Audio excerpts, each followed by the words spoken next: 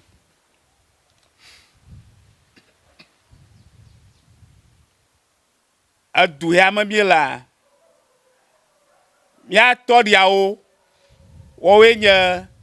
míawo gbotaɖowo, mía nyuiwo, wowoe nye fiateƒenɔlawo na mi. Gake gba ye mía fofowoe nye fiawo, gake gba le eƒe dzivava nɔƒe aɖeke megale ame yiwo nye mía nyuiwo kple mía tɔɖiawo wosi o. Koroko mi va le yame ya mi. Ne yo takpekpe ne anyako fiawo wova wo ɖeɖe koe nɔ eƒea me ewa takpekpea agakɔ de bange ako takpekpe me nyawo aga de bange akɔ dzuie ayi wo nɔƒe woe. O edu le ya. O anyako ŋutɔŋutɔ le ya. Elabe ebe dumegãwo mo gakpo yewo ƒe takpekpe wɔƒe. Ye xɔe de me. Gagbotaɖowo kple fiateƒenɔlawo ɖe. Wo ma nɔ nye mía nyui kple mía tɔɖiawo. Wo ma nɔ takpekpea ma. No wo takpekpea vɔ ko nya da asi na woa. Ne kpo nyako du abe fia. Nu vovovowoe edzɔdzɔm. Gake míawo ŋutɔ koe eʋua lem ɖe atra ŋu. Míaƒe nya kpuie ne xexea katã míame yiwo wobe míedze oa mele be tɔgbi na nyame ma da akpe wo ɖe emuwo ɖu mí afia ŋutɔ gbe ma gbe ɖe míese vɔ nɛ afi wokɔ yi ɖe ave ɖe míenɔ fia tso fie efie ʋu eŋuwo ke ɖe mía dzi. Ewo ɖu yevu hã va gblɔ ba o pɔpiwo miawo ɖe miawoe wo dɔ na ye leke akpe na mi lo awo míadzi le wo dzi mienyi miehe mi ɖe ɖo fɔfɔ ŋlɔ nya gbem na mi ɖe ɖo gblɔ na mi bena ɖe na ame ɖe wo nu na wo ɖo da akpe nɛ neneme míadzi le wo nyi mie ma neneme míadzi le wo he mie ma bena ame ɖe wo nu ɖe wo fɔna fɔŋlɔ da akpe nɛ ko nya eƒe dziedze me lenye be egba ya mi le afia egbe yawo ɖa gbe ya mi le afia etrɔ ya blibo ƒe safi blimo la menya ne ŋutsu wonye lo alo nyɔnu wonye le xɔ me hã o. O ŋkɔ yɔ be na ŋkɔ hã gblẽ me ne trɔ na mi. Etrɔ me ŋkɔ yi nayo na ŋkɔ yi anayo afrikum. Etrɔ ŋkɔ nye anayo afrikum. Kpuie kple le gbea ma mi ya mia tɔgbi tenge zokoto glegui eda ɖe yame ya mi ogbodua ta etso dumɔ etso mɔ gã miawo hã miatɔe nye yi edua anyako tɔhewo katã le gbedzi wosi be miawo miatɔe nye yi akpene dua akpene miawo nya se to kple miwo nukpɔŋkuwo katã be yeɣe miwo towo na mi yeɣe miwo ŋkuwo na mi be yese nya ya hekpo miame yiwo ŋue wògblɔ nya ɖo be miedze o mienye ame yiwo ke ano trɔ ya gbɔ mienye ame mabuamewo awola medzilawo kɔ wo tsɔna negbe miabie dzinye la wo ta kpɔ wo mewɔna nenema o ye henɔ wo megblɔ nya ɖe ŋu ko henɔ wo megblɔ nya ɖe ŋu ko ite megaho gblɔna tsa be henɔ nu vɔvɔe nenye be míaƒe gbe anyakɔ ʋanotɔ ƒe gbea eɖo tome na ame sia ame wòzu be míawoe me míaƒe fiagã bume o miakpɔe na mi ɖa eganye halo wònye míegawɔ me eyame ya mi hã ne nuwo glo yevua ye wòra no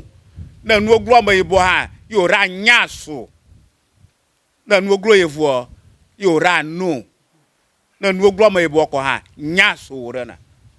egɔme ɖe mienye ha o ɖe mienye ha o ye be mianyi me hã o miame yiwo le trɔ gbɔ mienye ha o be mianyi me hã o ezoma esiɔkpɔe ezoma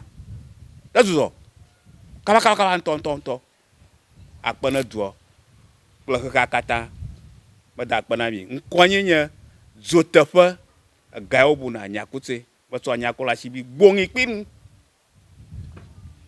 eklu apawu eklu apawu yewo due nye du ya eklu apawu ye le du ya ekpo ya gbã anyi legba he no du ya si gbã galie gba yenye gboŋi etrɔ he no ni du ya si gbã yenye gboŋi ye kplɔ du ya keke va se ɖe ko ŋu ele afi ma nye mɔŋu wòle fifi le atsi kpo fefi meganɔ ŋku dzi na wo ɖe nava no maɖeke tɔ ɖe me o ewo tɔgbi gligui Andrelia wòlẽ gba ya tenge wòlẽ gba ya le wò mɔŋua ne va tu ʋɔ ɖe nu ʋɔ ɖe ƒotɔwo hã woatso aƒea me atɔ me ɖe ƒe me hafi ava ne tsi kple ami lẽ gba ye wòtsi wo ko lẽ gba tsi afi ma womega ŋu dɔ wɔm atsikpo fefi ma le wo ŋku dzi wone va me tɔ ɖem ne be yaxɔ safia ve mía gbɔ ye mabu ma ve mía gbɔ ni te be yaxɔ safia ɖo o eduwo wo be yaxɔ safia ye mi safia si ɖe safia ŋu ne miwo fia mía ŋkume tɔgbi mi ɖe ku safi le xɔm wo vɔ ye ŋkɛ me mabu ma gbegblẽ ma akpe ne dua